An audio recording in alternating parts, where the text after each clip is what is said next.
Hey, me Matt here. Just finished watching the Talk is Jericho. If you don't already watch it on YouTube, watch it. It's pretty cool. I always love listening to podcasts. A few days ago, I saw a thing saying that the ninth anniversary of the death of Chris Benoit, Nancy Sullivan, her sister, was going to be on Talk is Jericho, talking about the whole situation, talking about her side of the story, basically. Um, I just watched it now, and I gotta say, it's kind of a shame. Uh, Back on June 27th, 2007, I was watching YouTube, or I can't remember what I was doing. I was doing something on YouTube or whatever. And at the time, my MSN came on, and a friend of mine said, "Oh, Chris Benoit died." And at first, I couldn't believe it. Went on the WWE website, and sure enough, there it is. Chris Benoit died, and nobody knew exactly what happened. There was rumors that it was a poisoning. There was several things that could have happened, and quite honestly, I was hoping, not hoping, but kind of thinking that that was going to be the same thing. My thoughts kind of that didn't happen. So watched Raw, got upset. Chris Benoit was one of my favorite wrestlers. Obviously, coming into the WWF, no, was not. I was aware that he was in WCW. I was not a fan of his back then, obviously, because I never watched WCW. So that was a big shock. Um, Watching that, watching Raw, and again, people were they were talking about him and his memory, not having a clue what happened, and then Tuesday we found out that it was a murder. It was a murder suicide brought on by Chris Benoit. So the SmackDown McMahon came on. Vince McMahon was on the screen saying, "Due to what happened on Tuesday, we're not gonna mention Chris Benoit, but we're going to talk about just hot matches." And so, obviously, I had a very difficult time believing that. I think my friend knew that it was a murder because I had put, something about he told us well, which, looking at Chris Benoit from my perspective and hearing about kind of a caring person he was, and being in a macho world, he was very emotional. Uh, yeah, he was a crier, basically. But then again, so I think somehow this guy knew before I did that Chris Benoit was a murderer.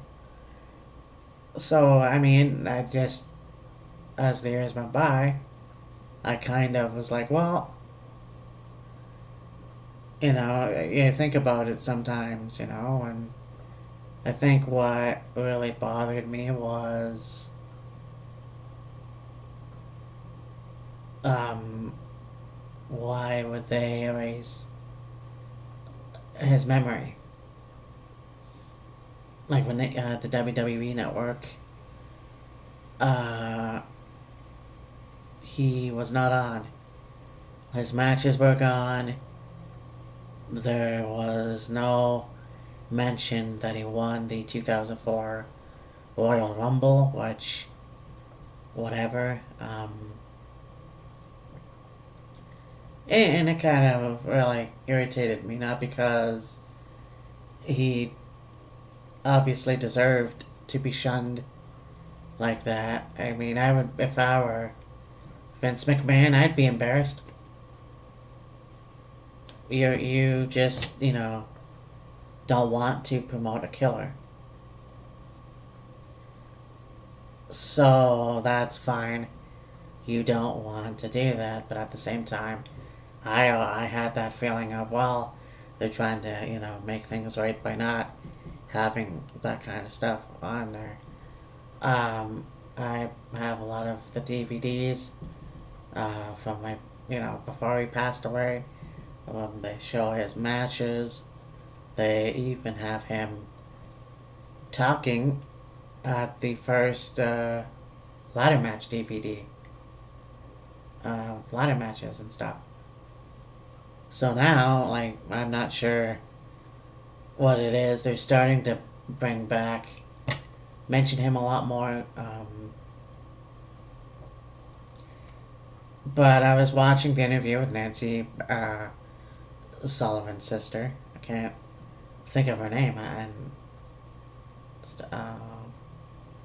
But yeah, there was there was a talk, and just the fact that she said, yeah, that's a tragedy, and she has mixed feelings about it. He shouldn't obviously be in the WWE Hall of Fame, but they're slowly putting him on the television again.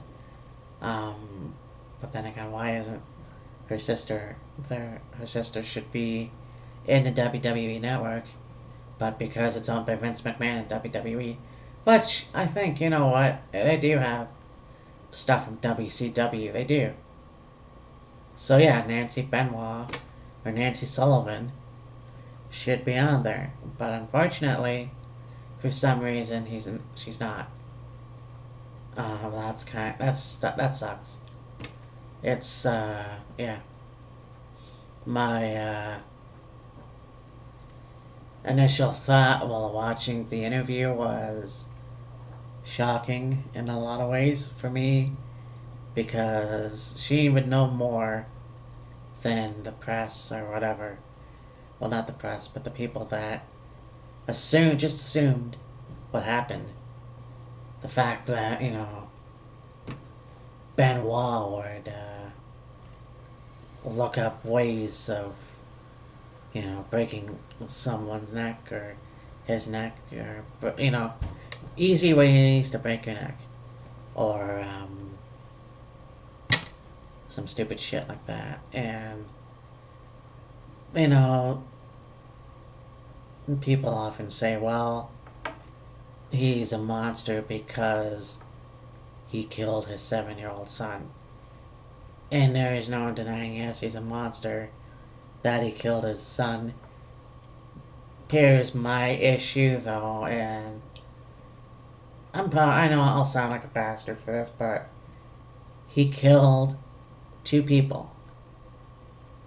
It wasn't just his son that he killed Nancy. Yes, children